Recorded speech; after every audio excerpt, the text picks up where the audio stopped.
শাক ঘাস রোপণ করছে, পুঁই শাক কেটে কুটে ছিঁড়ে টিড়ে খেয়েছে। পুঁই শাক যখন শেষ হয়ে গেছে তখন দেখেন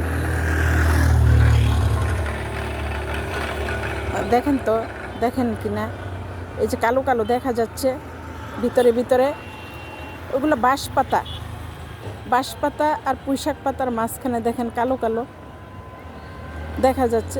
সবগুলো পুঁই শাকের বিচি বা পুঁই শাকের দানা, পুঁই শাকের দানাগুলো পেকে একদম কালো কালার হয়ে আছে। দেখেন এই পুঁই শাকের দানাগুলা দিয়ে চিংড়ি মাছ দিয়ে যদি কেউ ভাজি করে বা চচ্চড়ি করে, খেতে অসাধারণ লাগবে, দারুণ লাগবে।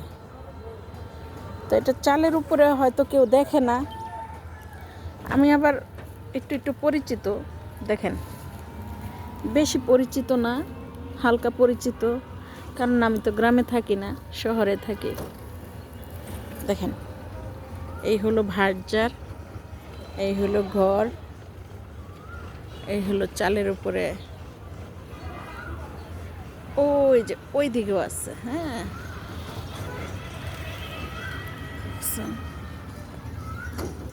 আমার কাছে গ্রাম এত ভালো লাগে।